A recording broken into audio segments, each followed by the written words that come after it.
This is the Winery Khareba located in Alizani Valley, and they have more than 25,000 bottles of premium wines. And of course, kung may pulutan tayo sa Pilipinas, may perfect din ka-pair ang wine. Binigyan nila kami ng Georgian bread, ng grape oil, and ng kanilang Georgian cheese. And by the way guys, siya nga pala yung guide namin, si Miss Granda. And the first wine that we tried is her favorite. Yan yung dry wine na amber. Usually, meron lang tayong red wine, white wine, at ang rosé wine. But here in Georgia, inad nila yung amber, which is color amber nga naman.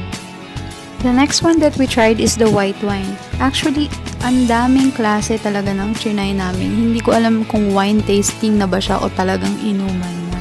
She is actually so kind and very knowledgeable talaga kasi sobrang dami naming mga tinanong sa kanya. And guys, don't get confused kasi in Georgia, they are using the tinted bottle for all the types of wine. Unlike the usual, ginagamit natin yung clear bottle for the white wine and the rosé, and the tinted bottle is for the red wine. Madaming training and madaming wine tasting na din ang napuntahan ko. But unlike in Winery Khareba, there's something special about it talaga. All naturals yung gamit nila, and based on my observation, talagang mas sweet yung grapes nila dito. And mind you guys, get ready kasi talagang super duper affordable ng wines dito. And dito ko lang talaga nakita and na-try na meron din pala silang wines on draft. Usually, diba, beer lang siya or cider ang dinadrop.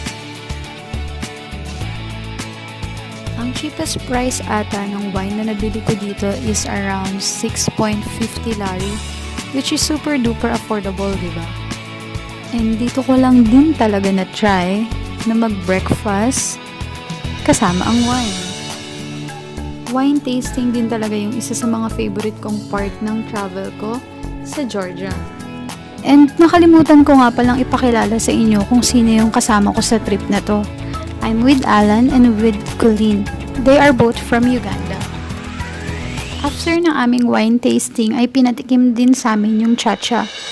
It's actually like vodka pero sabi nila different spirit daw siya. And for me, masasabi ko na mas matapang ang chacha kesa sa vodka as in. After ng wine tasting, ang next naman ay ang paggawa ng traditional Georgian bread. She's gulo and siya naman ang nagturo kung paano gawin yung bread. Minix lang niya yung yeast, yung flour, tsaka water.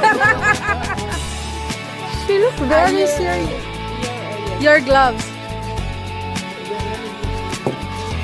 Gulo, proud of you.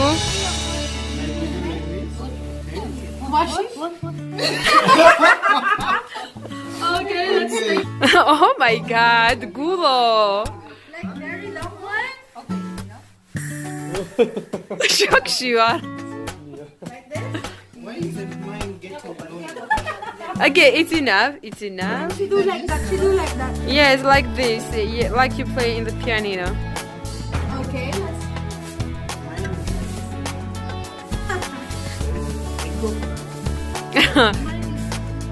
It's okay. It doesn't matter. It will be tasty. Take it. Yes. Alda, des, tu arunda. Ooh. Then we go there. Yes. This is tone. It's called tone. And tap on it harder. Wait. She said one by one. Yes. Stick on it harder and faster. Oh my God, I like your bread. Perfect. Habibi.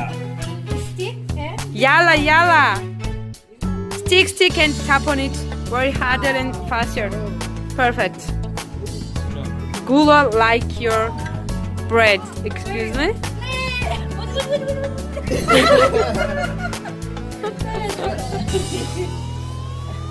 I'm proud of you guys. Naman ay ang paggawa ng Churchkhela. Para siyang Georgian Achonep. sneakers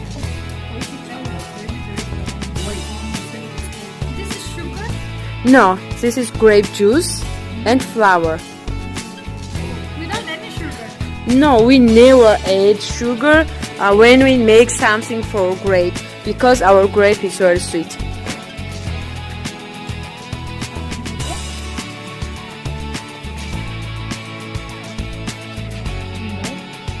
Okay. Amazing. Now we can sell this Churchkhela for 7 lari. Thank you, Gulo. Yes, we have to dry this Churchkhela. 5 minutes is enough to eat, but if you keep, we dry it 2 months. 2 months? 2 months? Yes. Oh, I will not be here in 2 months. Not you can eat it, this Churchkhela, but you cannot keep. Here. And perfect. You can. After that, you can now eat your Churchkhela and your Georgian bread.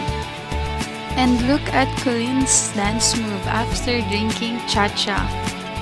Diba? Nag-enjoy talaga siya. Going back to the hotel now. Thank you for watching, guys. Ciao!